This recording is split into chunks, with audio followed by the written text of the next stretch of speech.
Shalom, shalom, friends. And thank you for being with me on another Tuesday afternoon here in Gainesville. But this Tuesday afternoon, we're thinking again about this upcoming holiday of Passover. And I want to take a moment to consider what it is we are doing. We have this holiday that is meant to remind us of the evening just before the Israelites were granted their freedom.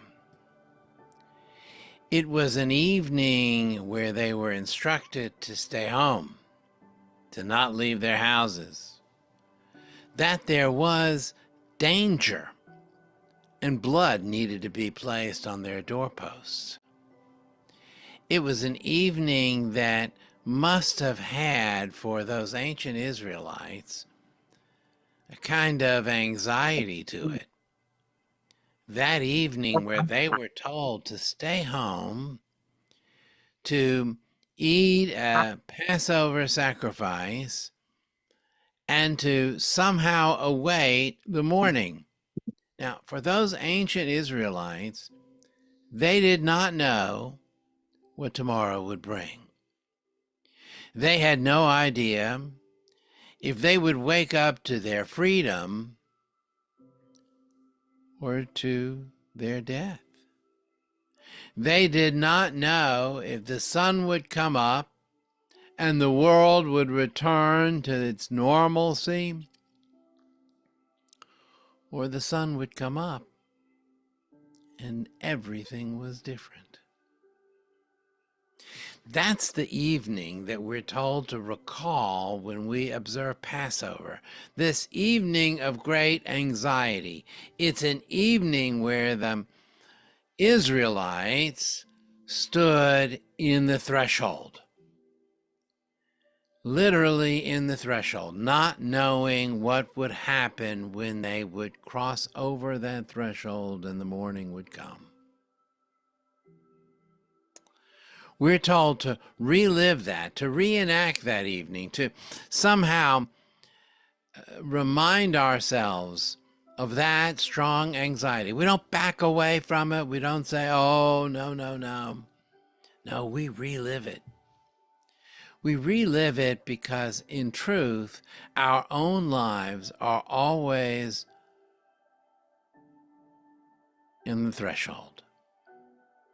They're always standing, not sure what tomorrow will be, not sure how the future will be, not sure exactly what we will have to face tomorrow.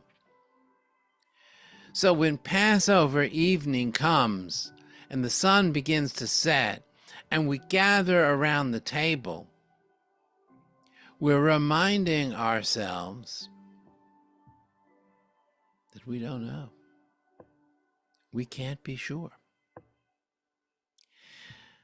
Over the past few years, and really over our whole lifetimes, we're reminded over and over again that of the unlikely things that befall us and befall the world. We've seen a few years now of some turmoil. We've seen years where we as Jews have felt afraid. We've seen times where we felt excited about the future, and other times where we've been apprehensive about what will happen.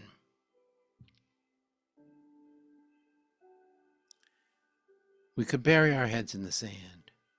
We could act like we have no anxiety. Or we can gather at the table with friends and family, take hold of each other's hands. We can sing and enjoy the moment. We can celebrate other times when our people face great anxiety.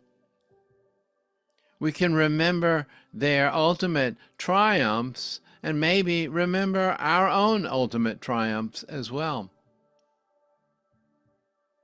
Maybe that's the way we carry ourselves through. By celebrating the triumphs of our ancestors, by remembering that we are only here through the good things that have happened to them, and by somehow surrounding ourselves in an environment that comforts us, makes us appreciate the moment, and prepares us for whatever will be. The most favorite song of the Seder, probably the most favorite song of the Seder, is Dayenu. It would have been enough, is what the word means, Dayenu. We remind ourselves with that song, sung in a number of verses, that we've been given many, many blessings in life, and that any one of them would have been enough. Even a single one of them, Dayenu. This Passover, let us feel enfolded and safe and secure. Let the comfort of Passover remind us that we will cross that threshold, whatever is there tomorrow, with strength, with bravery, and we will face the future ahead together. The Mourner's Cottage, friends. Yit gadal v'yit gadash shemeram v'alma divrei kirute v'yamlich machute b'chayechan v'yomechan v'chayei d'chol Beit Yisrael ba'agala uvizman kari v'imru amen. Yehi shmei rabba mevarach le'olam le'amei amaya yitbarach v'yishtabach v'yitpoar v'yitramam v'yitnaseh v'yitadar v'yitalev v'yitalal shemei d'kudisha b'richu Li'ela min kol berchata v'shirata, tushbechata v'nechamata damiran be'alma v'imru amen. Yehi shlom rabba min shemaya, v'chayim aleinu v'al kol Yisrael v'imru amen. Oseh shalom b'imromav, hu ya'aseh shalom. Aleinu v'al kol Yisrael v'imru amen. Chag Sameach, friends. We'll see you next week.